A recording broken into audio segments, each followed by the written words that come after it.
Athens needs a new warship. The assembly calls in shipwrights. Athens needs a temple, they call in masons. Athens needs a new law, and they call in anyone. A butcher, a baker, a tanner, any citizen at all stands up and speaks. Socrates noticed this strange asymmetry, and he used it to corner the most famous teacher in Greece. To see why this matters, back up. A sophist is a paid traveling teacher who sells rhetoric and wisdom for a fee. Protagoras is the most celebrated of them. He charges enormous sums and packs lecture halls. A young man named Hippocrates is desperate to study with him. Socrates agrees to make introductions, but first he wants something simple, a clear answer to 3 questions. What do you teach? What is its use? And how exactly will my friend be improved? Protagoras does not answer. He launches into an encomium, a formal speech of self-praise, and it contains a remarkable claim. Homer, Hesiod, Simonides, the great poets of Greece, were all secretly sophists. They hid their craft inside verse because the profession was once disreputable. Protagoras, by contrast, practices openly. Notice the irony. He criticizes poets for concealment. Then, in his very next move, he delivers an elaborate myth of his own. Sophists are poets in disguise. Both trade in beautiful ambiguity. Both make the listener feel wise without ever pinning anything down. Socrates keeps pressing. What precisely do you teach? Finally, Protagoras commits. He teaches political virtue, the excellence required to be a good citizen and a good statesman. How to speak in the assembly, how to manage a household, how to lead. Socrates seizes on that single word, virtue. He raises his characteristic doubt. Is virtue really the kind of thing that can be packaged, priced, and delivered like shipbuilding? 2 arguments follow. They are the heart of the dialogue. Argument 1. Virtue is not a techne. A techne is specialized knowledge, the kind only experts have. There is a right answer, a method, a body of training that separates those who know from those who do not. For ships, you consult shipwrights. For walls, architects. For disease, physicians. Society sorts itself by expertise, and rightly so, but watch what happens with laws. In the Athenian assembly, anyone speaks. The butcher gives his view on justice. The baker votes on war. The tanner debates the constitution. If political virtue were a techne, this practice would be insane. Imagine letting random citizens design your warships. Athens is not insane. Athenians are not stupid.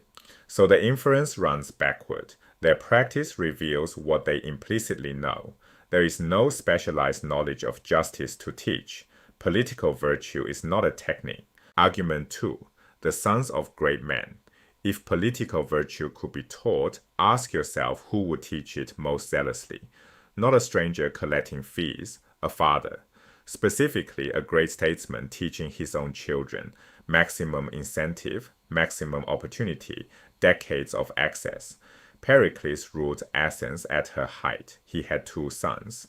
Both were unremarkable, mediocre men, forgotten by history. The pattern repeats across the great families of Greece.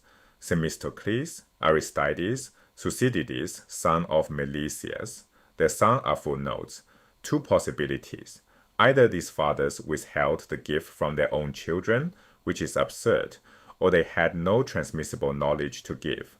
Their excellence came from somewhere else. Luck, divine dispensation, native temperament, hard experience, something not packaged into lessons.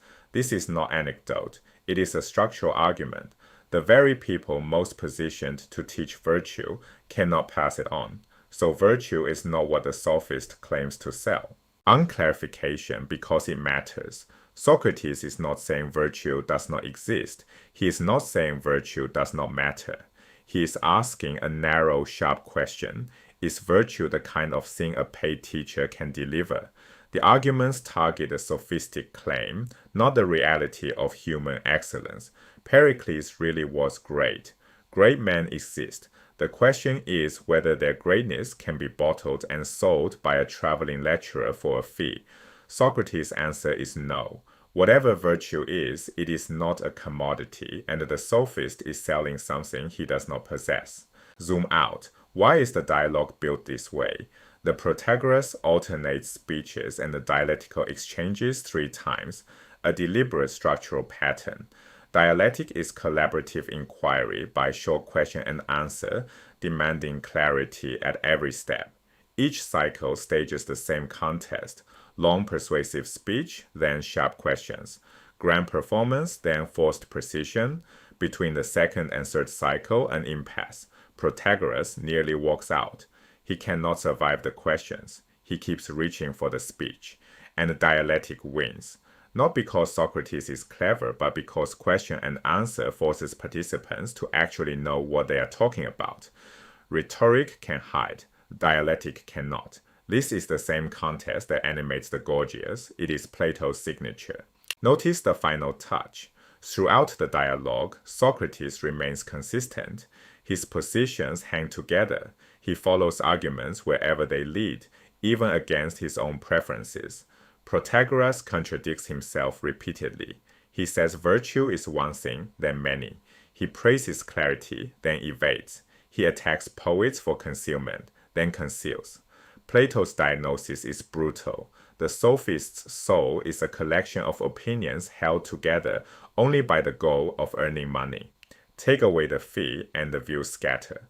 The form of the man matches the form of his speech. A unified soul speaks in unified questions. A fragmented soul speaks in encomia. Character and the method are the same thing. So return to the opening image. Athens calls butchers and bakers to speak on laws because, deep down, the city knows what no sophist will admit. There is no expert science of being a good citizen for sale. Whatever makes a person just, courageous, and wise, it is not a technique. It cannot be purchased, and the man who promises to deliver it for a fee is, by the very form of his promise, refuted.